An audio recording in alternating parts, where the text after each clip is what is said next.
waa ji ñu jàpp ne moo rey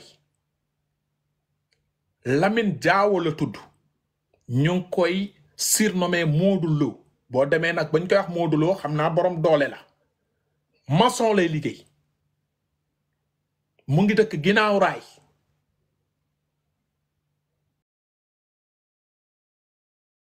pour muy clair Lamine Diawo lañu jàpp ca Touba ñu jàpp ne que moom moo reyegum ki nga xam ne mooy Aziz Dabala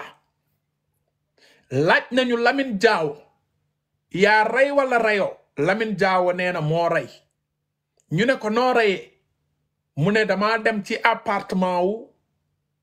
Aziz Dabala ñaan ko xaalis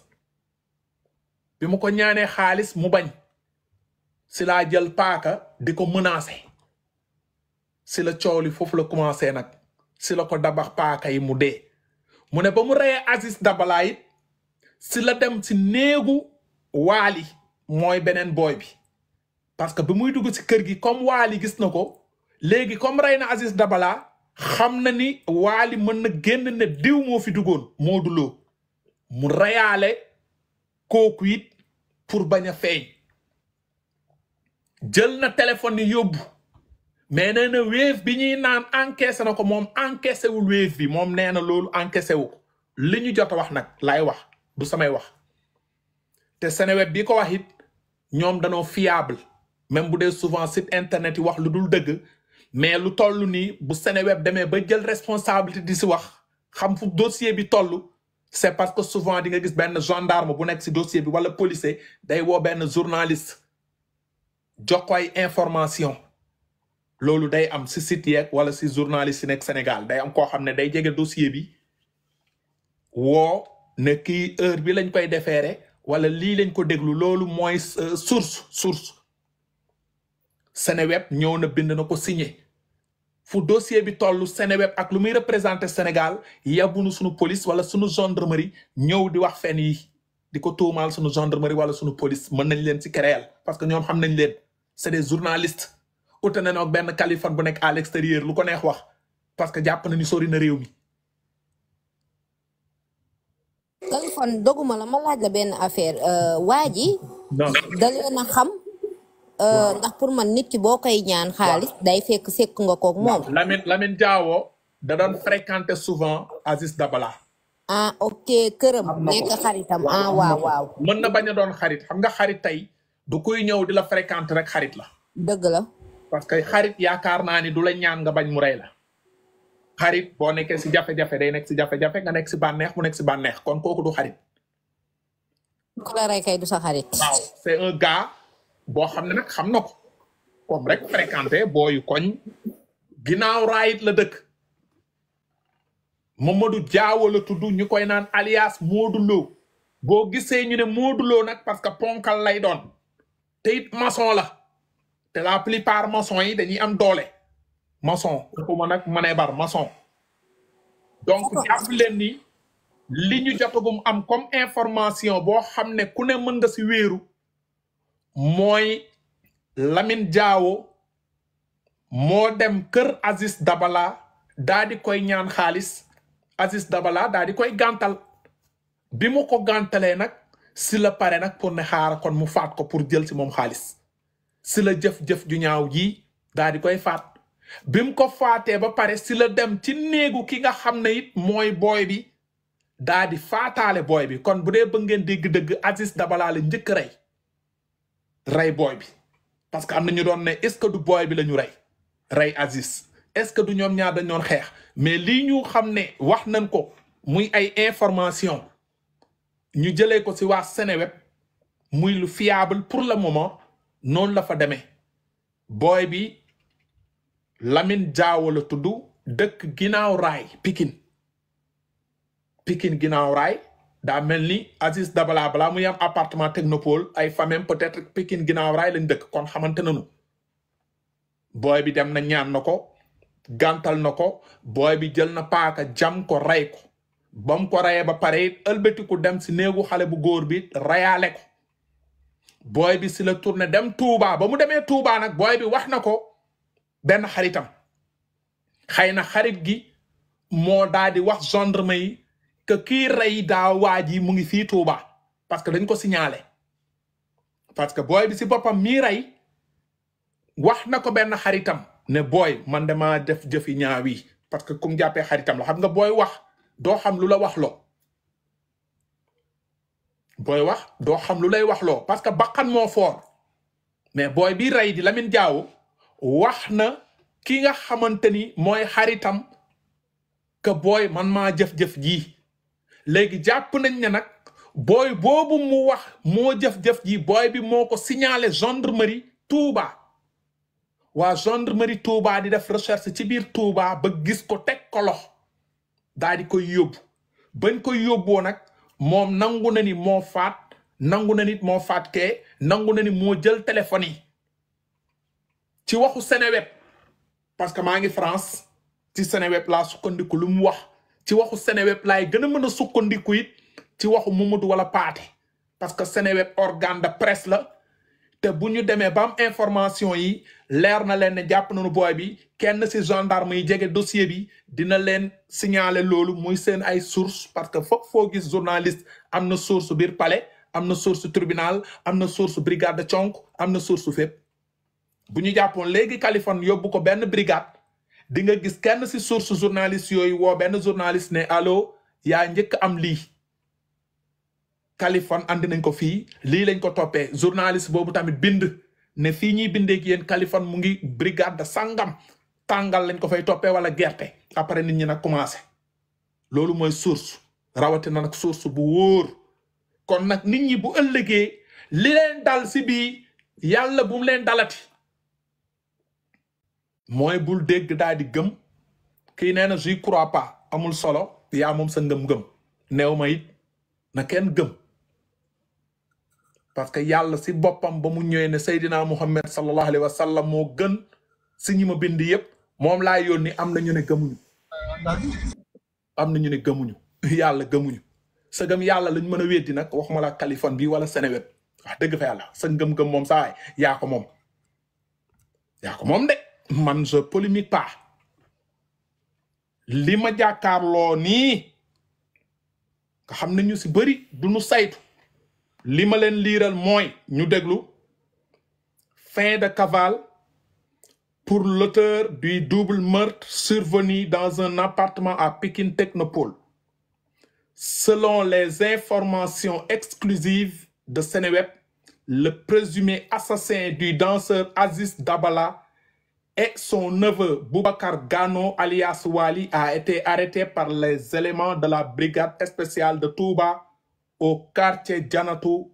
Mahwa dans la nuit du Magal.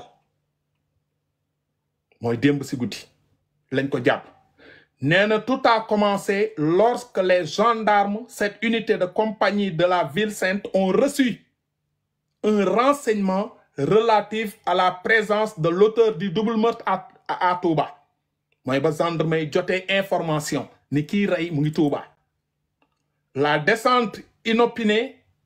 effectuée à Janatou Mahwa a permis d'interpeller le suspect. Gendarme yi ba ñu wàccee def descente di wër si la ñu jàpp ki nga xam ne yaakaar nañ ne moo rey bañ ko yóbboo mooy embarqué à la brigade spéciale puis entendu bañ ko yóbbee déglu ko Mamadou Lamine Diawo di Modou Lo est passé aux aveux mooy kii ñu jàpp ne yaakaar nañ ne moo rey nangu na dëggal na dëggal na xam nga mën nañ jàpp nit ñu yaakaar ñu laaj kooku dóor ko ba kooku di bëgg a dee kooku ne du man bàyyeeguñ ko mais moom dañoo ne embarqué à la brigade spéciale puis entendu bañ ko yóbbee brigade spéciale ñu déglu ko Mamadou Lamine Diawo alias Modou Lo est passé aux aveux mooy nangu na le maçon domicilié à Pikine Guinaw Rail a déroulé le film du crime dans les moindres détails Modou Lo moomu expliqué na mbir mi nu mu demee nee na le mobile du crime dévoilé il ressort du dossier que le présumé meurtrier fréquentait souvent Modou Lo parfois da doon fréquenter Aziz Dabala Il fréquentait souvent le défunt danseur. C'est dans ce cas, Mamadou Lamine Diawo s'est rendu dans l'appartement Aziz Dabala. Mom Mamadou Lamine, li may wax ni nag olof pour sama yenn morom yi nga xam ne sey lañ leen daxee. Mom Mamadou Lamine Diawo moo demoon ci appartement Aziz Dabala. Moi, Mamadou Lamine Diawo s'est rendu dans l'appartement Aziz Dabala pour lui réclamer de l'argent, selon des sources de Seneweb. Mom Mamadou Lamine Diawo alias Modulo dafa dem ci appartement Aziz Dabala daan ko laaj xaalis maanaam di ko ne dama bëggoon nga jàppale ma. Aziz Dabala daal di koy gàntal mu ne moom Modulo mooy wax. J'ai demandé à Aziz de m'offrir de l'argent suite à son refus. Bam ko ñaané Aziz dafa lank moo yey lank nag parce que ñaan du force may du force. Néna après excusez-moi, j'ai demandé à Aziz de m'offrir de l'argent suite à son refus. J'ai brandi un couteau pour le menacer. Finalement, j'ai tué Aziz avant de prendre son téléphone. Madame Fatna Aziz, bla muy jël téléphone Aziz, déclare le maçon incriminé devant les gendarmes de Touba. Li la waji Modulo wax gendarme nek te Touba. Ma dem ci kër Aziz ñaan ko xaalis Aziz bañ bi mu bañé nak ma génné paaka daal di koy menacer. Ba mu ko menacé ba léegi génnewul ma daal di koy jam faat ko bi ma ko faatee ma nangu téléphone bi mu ne l'auteur du double meurtre emporte les 2 téléphones des victimes maanaam Modulo moo yóbbu ñaari téléphones yi kon Nabou Leye ginnaawam bandang borom kab ba ginnaawam bandang manager ba ginnaawam bandang nee na après le meurtre de ce danseur Mamadou Lamine Diawo a tenté de masquer le crime. Il a également retrouvé le neveu de Aziz Dabala dans sa propre chambre avant de le tuer. Maanaam moom Modulo ba mu faatee Aziz Dabala ba pare dafa jël téléphone Aziz Dabala daa di fekk ji ki nga xamante ni mooy Boy Wali te néeg ba daa di koy faat. yaa jàngi woon yaa war a wax. xaaral tuuti rek parce que li may wax nii ñoom soko mënuñu ko kaña yeneen yi ay badaak gunóor yooyu mënuñu ko wax rek.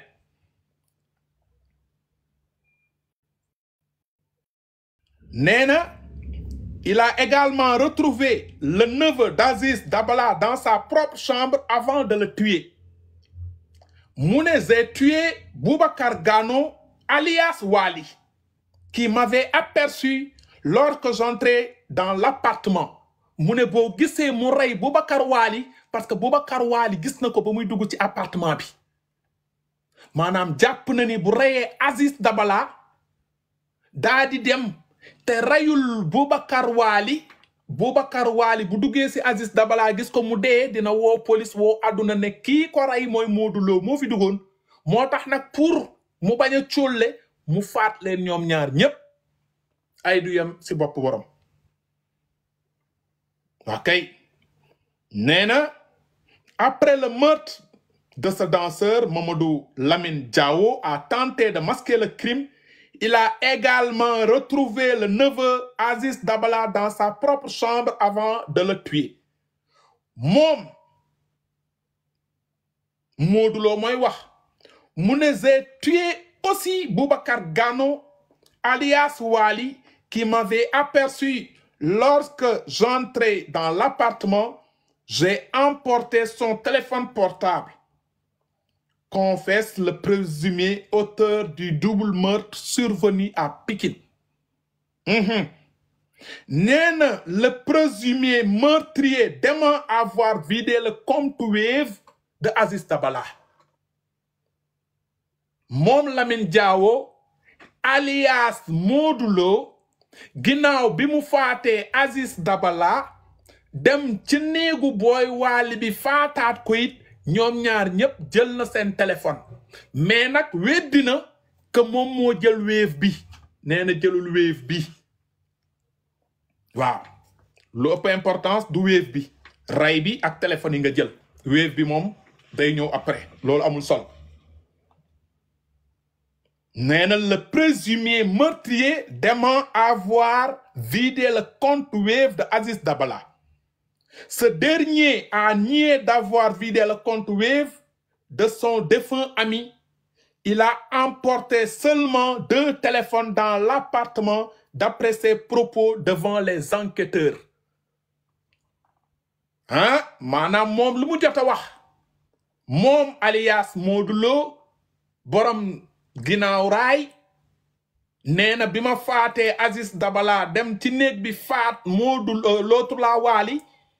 dama jël seen ñaari téléphone mais nag xaalis bi ñuy naan jël nañ ko xaraam ni kuy naan sàngara jëluma xaalis bi nee nañ la nag après le double meurtre Mamadou Lamine Diawo di Modou Lo né en 1999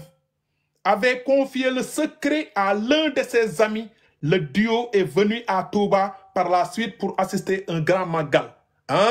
Kawteef mooy maanaam Lamine Diallo alias Modou Lo nga xam ne mu ngi juddu ca barki Dembo Njaay 1999 fekk jamono jooju ñun ngi mandi métti xale la 99 balaa l'an 2000 kon boo xoolee mu ngi war a am 2 fukki at ak juróom ki def jëf ji nee na ba mu defee jëf ji dem na wax ko benn xaritam ne ko boom naa de rey naa de moom ak xaritam boobu ñu ànd nag dem Touba ay waay looy wuti Touba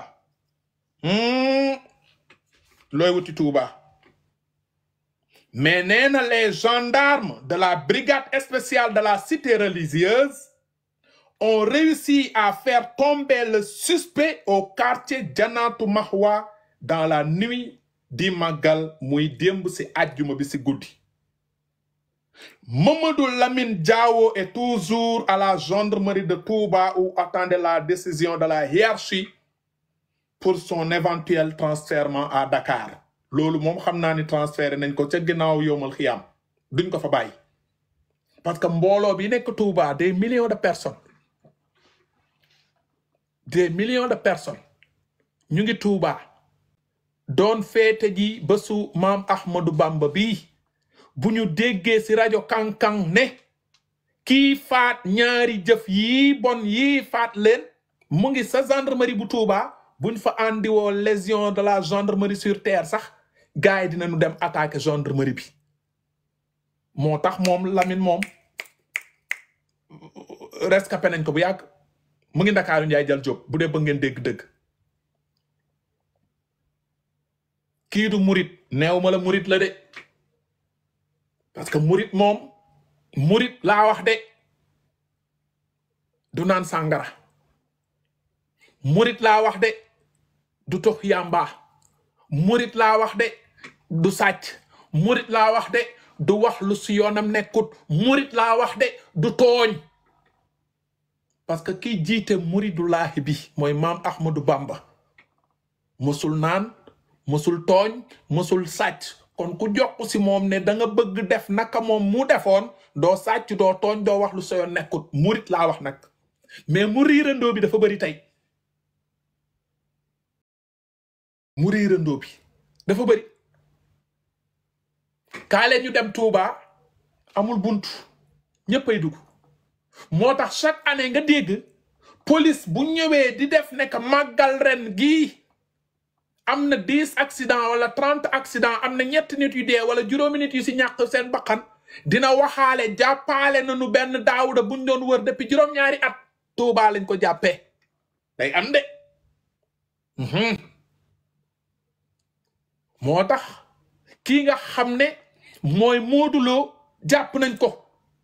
alias pour yéen ñi doon naan étranger yi kii nee nañ leen Jaawo la sant xëy na nag Jaawo nag du ngeen ne Guinéen la wala Mauritanien la sinon kon génne leen maam booy Jaawo réew ma jaaw la plupart Kolda lay jóge am na mooy waa Fulaadu yi Modou Lo surnom maçon jàpp nañ ko de du photo gii nag lii dama ko def rek à peu près moo gën ma jël photo kii dee ñëw ne ko tàpp fii ñëpp di gis déedéet man duma genre boobu de waruma buzz cherche pas parce que 4000 personnes wala 4500 yi bu laay bi jeexee léegi ku ne kay dem amul kenn si 4500 yi ku cotiser 100 francs bu ko defee day nekk peut-être sax 45000 4500 personnes ku ne lan ku ne 100 francs ñaat lay doon dina ko ëpp sax de day nekk 450000 mu doon sax xaalis mais amul kenn dërëm kon man soxlawuma buzz boobu amuluma njëriñ man bu doon pour nit ñi toogee fi nekk 1 million de personnes après bu ma xoolee poste bi damay gis ne ku si nekk transféré na 100 francs day am njëriñ mais amul njëriñ nga toog di sos di fen amul sens moo tax sunu Sénégal nañ ko bëgg nañu jiital sunu Sénégal mooy lan nañuy wax dëgg te yàlla tax dañuy arrêté di wut buzz si ay deewu jàmbur di sosal ay doomu jàmbur yoo xam ne defuñu waxuñu wax naa leen Nabou Leye fan yii ndeysaan am na lu ko métti parce que moom leer na ko leer yàlla que liñ koy tuumaal takkewu si jegewu si mais nag lu ñuy wax moo leen ëpp bopp ma ne leen sànq yéen ñi doon affiché Nabou Leye yëpp yéen ñi doon am pensé si Nabou Leye yëpp génn leen publiquement ne Nabou Leye on te demande pardon du wàññi dara si yéen. merci Kali merci waxaat ko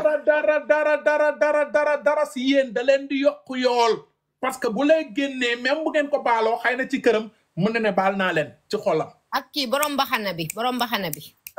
borom kab bi sama waa ji borom kab bi voilà. nga xam ne dañoo dem ba naan dañoo jël bi mu doon wax dënd bi gis nga Sénégal fii. génn leen ngeen jéggalu borom kab bi. merci beaucoup wax ko ci kaw Kali borom kab bi balaa yowmal xiyaam parce que li ngeen ko tuumaal sàccut fonde sàccul salaat da ngeen ko tuumaal dafa faat bakkanu doomu aadama wala loxam génnul si faat giinu faat bakkanu doomu aadama li ngeen ko tuumaal moo garaaw bakkan dafa foo dafa rëy de tere ngeen ko nelaw fan yi tere ngeen jabaram nelaw tere ngeen yaayam nelaw tere ngeen papam nelaw tere ngeen ay mbokkam nelaw sénégalais ki ngeen doon lekk nit te muy dund mooy wax lu la wóorul yéen a ngi koy jëw lii nag yaakaar naa ni dina yeewati sénégalais yépp muy seetaankat yi tiktokeur yi moom sama classe ki amuñu jom tey si guddi dinañu sampaat live naan dañu yaakaaroon fale ñu wax amuñu jom. fàtte nga borom tent bi. déggoo li ma la amuñu jom bu doon am nañu jom tey la ñuy supprimer seeni compte tiktok ñoom ñëpp jaay ji ñaam bi. billaay bu ñu amoon jom ñoom ñëpp dinañu jaay fonde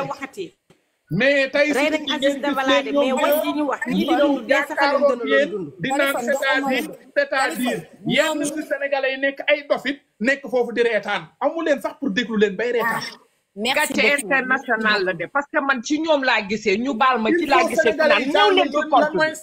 sanctionné faaw ñu jàng ko da nga def lu deful boo jéggalu amuñ ñoog yow affaire on te boycott sénégalais xamuñu luy boycott xaaral maa ngi jéggalu tuuti rek gis nga France gii boo demee si benn magasin ngay jënd ceeb wala dëwlin wala lu mënti doon borom magasin bi manqué de la respect wala wan la fa affaire de raciste da ngay ñëw wax ko si réseaux sociaux yi dañ leen ne magasin bi fu mu nekk ñu ne mu ngi Pikine wala Caaroy dañuy ne dëkk bi yéen ñëpp bu kenn demat si magasin bi jënd ceeb foofu na torox nañ ko boycotté ba borom magasin bi day mujj tëj day perte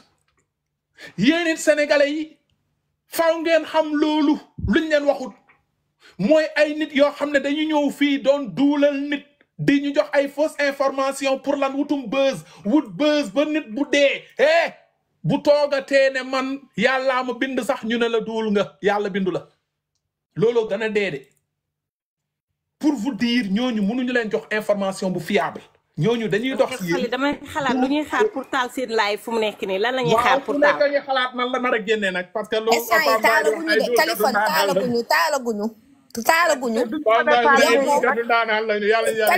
Kaliphone li ngay liir nii baal ma rek dama xawoon na kii dafa am lu ma xaw a réer si li ngay wax nii comme liiruma ko yaa koy liir si yow la ne waa ji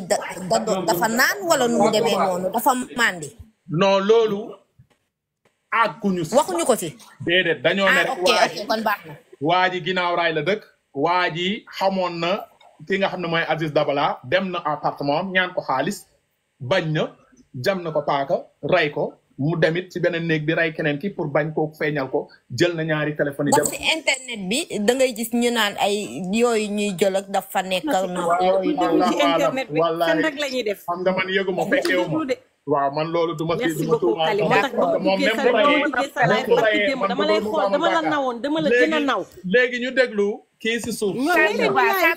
Sa Touba moo war a wax. moo fi jiitu Sa Touba xaara kii si suuf a suuf soo ñaa xaw ma lan nañ tëj micro